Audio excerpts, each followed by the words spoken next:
Hello রান্নাঘরের বন্ধুরা, আজ তোমাদের সামনে এসেছি একটা নতুন রেসিপি নিয়ে। রেসিপিটার নাম শিম ভর্তা। এই শিম ভর্তা করতে আমার যে যে উপকরণগুলো লাগবে সেগুলো হলো শিম। দেখো, শিমগুলো আমি দেশি শিম নিয়েছি, দেশি কচি কচি শিম। আর নিয়েছি ধনেপাতা। ধনেপাতাগুলোও কিন্তু দেশি দেশি ধনেপাতার কিন্তু গন্ধটাই আলাদা। এই উপকরণটা করতে আর লাগবে সর্ষের তেল। আমি এটা সর্ষের তেল দিয়ে করব। বিট লবণ, কালো জিরে, হলুদ, রসুন, লবণ, চিনি, কাঁচা লঙ্কা, টমেটো, লেবু আর পেঁয়াজের কুচি। এই উপকরণগুলো দিয়েই কিন্তু আমি এই শিম ভর্তাটা করব। দেখো বন্ধুরা, প্রথমে কিন্তু আমি শিমগুলোকে কেটে নেব। শিমগুলোকে কাটতে সবাই পারো, তবুও দেখিয়ে দিই। শিমগুলোকে প্রথমে এই কোণাটা এভাবে কাটবে, কেটে এই শীটটা তোলার চেষ্টা করবে। যদি শিমটা পাকা হয় তাহলে কিন্তু দেখবে এগুলো উঠে আসবে, আর যদি না হয় তাহলে কিন্তু এগুলো উঠবে না। তারপরে দেখো এভাবে শিমগুলোকে আর্ধেক করে নেবে। এইভাবেই কিন্তু শিমগুলোকে কাটতে হবে। এইভাবে সমস্ত শিমগুলোকে কেটে নেব। শিমগুলোকে কেটে পুরো আর্ধেক করে নেব। তাহলে আমি শিমগুলোকে পুরো কেটে নিই। এবার গ্যাসে একটা কড়াই বসিয়ে দিয়েছি। কড়াইয়ের মধ্যে আমি শিমগুলোকে দিয়ে দিলাম। এই শিমগুলোকে কড়াইয়ের মধ্যে দিয়েছি। দেখো, সবই টুকরো করে নিয়েছি। যেগুলো একটু বড় ছিল সেগুলোই টুকরো করেছি, ছোটোগুলো আর টুকরো করিনি। এবার শিমগুলো এর মধ্যে দিয়ে এর মধ্যে একটু জল দিয়ে দেবো। জল দিয়ে এটাকে একটু সেদ্ধ করব।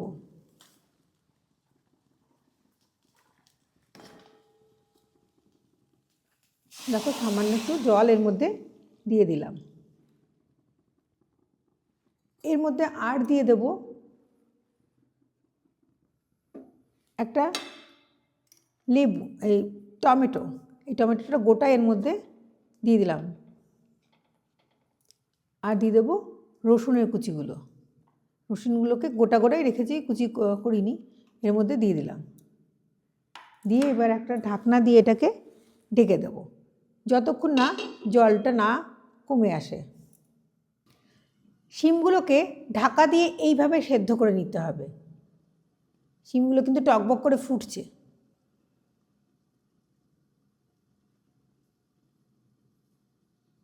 দেখো কি সুন্দর ফুটছে। এর মধ্যে এইভাবে ফুটিয়ে কিন্তু শিমের গন্ধটাও নষ্ট হয়ে যাবে আর শিমটাও সেদ্ধ হয়ে যাবে। দেখো, শিমগুলো কিন্তু আমার এবার সেদ্ধ হয়ে গেছে, আর টমেটোটাও কিন্তু আমার সেদ্ধ হয়ে গেছে। টমেটোটা দেখো ফেটে গেছে। এর খোসাটা ছাড়িয়ে নিতেও আমার খুব সুবিধা হবে।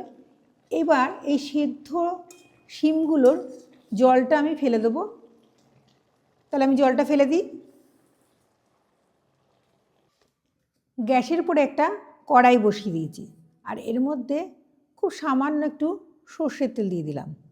সর্ষের তেল দিয়ে এর মধ্যে আমি একটু কালো জিরে দেব। কালো জিরের গন্ধটা আর বাটাটা কিন্তু আমাদের খুব ভালো লাগে।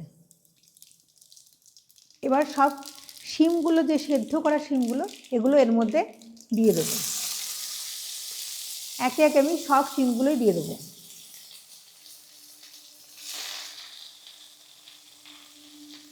এবার এগুলো একটু নাড়াচাড়া করব।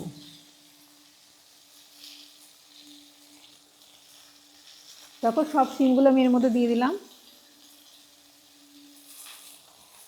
এবার একটা খুন্তি দিয়ে এটাকে নাড়াচাড়া করব।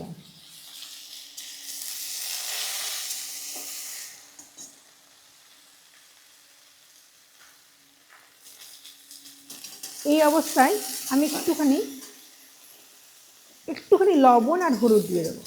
খুব সামান্য লবণ আর হলুদ এর মধ্যে দিয়ে দেবো। দেখো, খুবই সামান্য লবণ আর একটু হলুদ দিয়ে দেবো এর মধ্যে। একটু নাড়াচাড়া করে এটাকে বন্ধ করে দেবো। আমার এটা হয়ে গেছে। এবার একটু গ্যাসটা বন্ধ করে দেবো। এবার একটা মিক্সিং জারের মধ্যে আমি ধনে পাতাগুলো দিয়ে দেবো। তারপরে যে টমেটোটা আমি সেদ্ধ করেছিলাম সেই টমেটোটা ওপর থেকে খোসাটা ছাড়িয়ে সেটা এর মধ্যে দিয়ে দেব। আর সমস্ত শিম, কাঁচা লঙ্কা সেগুলো সব এর মধ্যে দিয়ে দেব। কাঁচা লঙ্কা,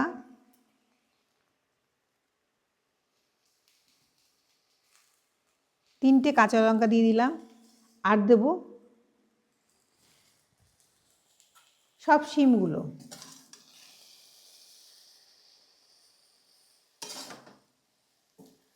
সব শিমগুলো দেবো। আর দেবো এর মধ্যে একটু লেবু। এগুলো লেবু দিয়ে সব পেস্ট করে নেব। 1/4 একটা লেবু এর মধ্যে চিপে দেবো। আর সব শিমগুলো এর মধ্যে দেবো, দিয়ে এটাকে পেস্ট করব। তাহলে চলো এগুলো পেস্ট করে নিয়ে আসি। গ্যাসের উপর ওই কড়াইটাই কিন্তু আমি বসিয়ে দিয়েছি। এবার প্রায় 4 চামচ মতো এর মধ্যে তেল দিয়ে দেবো। দেখো 4 চামচ মতো এর মধ্যে তেল দিয়ে দিয়েছি। তেল দিয়ে এই তেলের মধ্যে এবার আমি একটু শুকনো লঙ্কা দিয়ে দেবো। তেলে আমি 2টো শুকনো লঙ্কা দিয়ে দিলাম। এবার তেলটা একটু গরম হলে পরে এর মধ্যে দিয়ে দেবো কুচানো পেঁয়াজগুলো। কুচানো পেঁয়াজগুলোর মধ্যে দিয়ে এবার নাড়তে হবে। এই দেখো কোচানো পেঁয়াজ এর মধ্যে এবার এটাকে দিয়ে দেবো। মিডিয়াম সাইজের 2টো পেঁয়াজ আমি এখানে কুচিয়ে নিয়েছিলাম। এই পেঁয়াজগুলোকে খুব ভালো করে নাড়তে হবে। নাড়তে নাড়তে পেঁয়াজের কাঁচা গন্ধটাও চলে যাবে আর এটা নরমও হয়ে যাবে। যখন আমি শিমটাকে পেস্ট করছিলাম ওর মধ্যে কিন্তু কোনো জল টল দিইনি। জল দিলে কিন্তু ওর শিমের টেস্টটা নষ্ট হয়ে যাবে। সেদ্ধ করা ওটাই কিন্তু দিয়ে আমি পেস্টটা করছিলাম। দেখো আমি পেঁয়াজটাকে দেখো এইভাবে ভাজছি। যতক্ষণ না পর্যন্ত এটা বাদামি রং না আসে ততক্ষণ কিন্তু এভাবে ভেজে যেতে হবে। আর পেঁয়াজটা ভাজার সময় কিন্তু এভাবে বারবার নাড়তে হবে। এই ভাজার সময় কিন্তু আমি এর মধ্যে একটু লবণ দিয়ে দেবো। তাতে হবে কি খুব তাড়াতাড়ি এটা নরম হয়ে যাবে। এই লবণটা দিয়ে বেশ কিছুক্ষণ আমি এবার এটাকে নাড়বো যতক্ষণ না পর্যন্ত বাদামি হয়।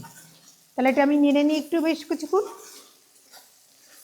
দেখো পেঁয়াজগুলো কিন্তু আমার হয়ে গেছে। এবার এর মধ্যে যে পেস্ট করে রেখেছিলাম যে শিমগুলো, এই দেখো শিমগুলো এরকমভাবে পেস্ট করা হয়েছে। এইটাকে কিন্তু এবার আমি এই তেলের মধ্যে দিয়ে দেবো। দেখেছো? এর মধ্যে এবার দিয়ে দেবো সমস্ত শিমটা এর মধ্যে দিয়ে দেবো। এই শিম কিন্তু সেদ্ধ করার সময় কিন্তু জল দেবে না, জল দিলে কিন্তু টেস্ট নষ্ট হয়ে যাবে। এবার এটা এর মধ্যে নাড়ব। যতক্ষণ না পর্যন্ত তেল ছাড়ে ততক্ষণ কিন্তু এইভাবে নেড়েই যেতে হবে। এই রকম অবস্থায় আমি এর মধ্যে আরেকটু হলুদ দিয়ে দেবো। আমি এর মধ্যে একটু হলুদ দিয়ে দিলাম। আর দিয়ে দেবো একটু স্বাদ মতো চিনি।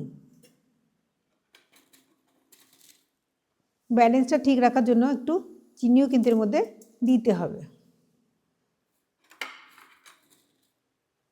এবার এইরকমভাবে নাড়তে হবে যতক্ষণ না পর্যন্ত একটু তেল ছাড়ে ততক্ষণ পর্যন্ত এইভাবে নেড়ে যেতে হবে। এবার দেখো এইরকমভাবে নাড়তে হবে যাতে কড়াইয়ে লেগে না যায়, তাহলে কিন্তু লেগে যাওয়ার একটা গন্ধ আসবে। তখন খেতে ভালো লাগবে না। এইভাবে ঘুরিয়ে ঘুরিয়ে ঘুরিয়ে ঘুরিয়ে একটু নাড়তে হবে। বেশ খানিকক্ষণ ধরে এটাকে এভাবে নেড়েই যেতে হবে। যখন দেখবে কড়াই থেকে এটা ছেড়ে দিয়েছে তখন এটা থামিয়ে দিতে হবে। এখনও বেশ কিছুক্ষণ নাড়াবো। এবার এর মধ্যে একটুখানি বিট লবণ দিয়ে দেবো। বিট লবণের টেস্টটা এর সঙ্গে কিন্তু খুব ভালো লাগে। দেখো বেশ এতটা মতো বিট লবণ এর মধ্যে দিয়ে দিলাম। এই বিট লবণটা দেওয়ার পরে আবার এরকমভাবে নাড়তে হবে। যখন কড়াই থেকে এটা পুরো ছেড়ে দেবে তখন মনে করতে হবে যেটা হয়ে গেছে। কালারটা কিন্তু চলে এসেছে, কিন্তু যতক্ষণ না জল না পুরোপুরি টানে ততক্ষণ কিন্তু এইভাবে নেড়েই যেতে হবে। দেখো এবার কিন্তু আমার হয়ে গেছে একদম। কড়াই থেকে এটা ছেড়েও আসছে দেখো। এবার শিম ভর্তাটা এইভাবে করবে, আর গরম ভাতে কিন্তু এই শিম ভর্তা খেতে খুব ভালো লাগে। এবার শিম ভর্তাটা আমি একটা পাত্রের মধ্যে ঢেলে নেব। এবার কিন্তু আমি শিমটা একটা পাত্রে ঢেলে দিলাম।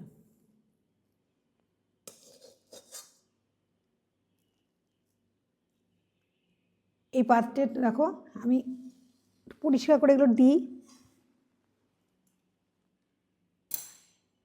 আমি শিম ভর্তাটা কিন্তু তৈরি করে ফেলেছি। এবার এই শিম ভর্তাটা নামিয়ে এবার উপর দিয়ে একটু লেবু চিপে দিতে হবে। লেবু চিপে দিয়ে দেখো একটু লেবু আমি এর মধ্যে চিপে দিলাম। লেবুটা চিপে দিয়ে এর মধ্যে আমি একটু সর্ষের তেল দিয়ে দেবো। লেবুর একটু খোসার মধ্যে পড়েছিল, তুলে দিলাম এটা। আর এর মধ্যে দিয়ে দেবো একটু সর্ষের তেল। এই কাঁচা সর্ষের তেলের গন্ধটা কিন্তু এই শিম ভর্তার মধ্যে খুব ভালো লাগে। আর দেবো একটা কাঁচা লঙ্কায় লাল কাঁচা লঙ্কা। আমার কিন্তু শিম ভর্তা হয়ে গেছে। তোমাদের এই চটজলদি রেসিপিটা কেমন লাগলো? যদি ভালো লাগে তাহলে একটা লাইক দিয়ে দিও। আর নতুন বন্ধুরা তোমরা কিন্তু একটা লাইকও দিয়ে দেবে আর একটু সাবস্ক্রাইবও করে দেবে। আজকে এই পর্যন্তই। পরের দিন আবার নতুন একটা রেসিপি নিয়ে হাজির হব। Good bye friends.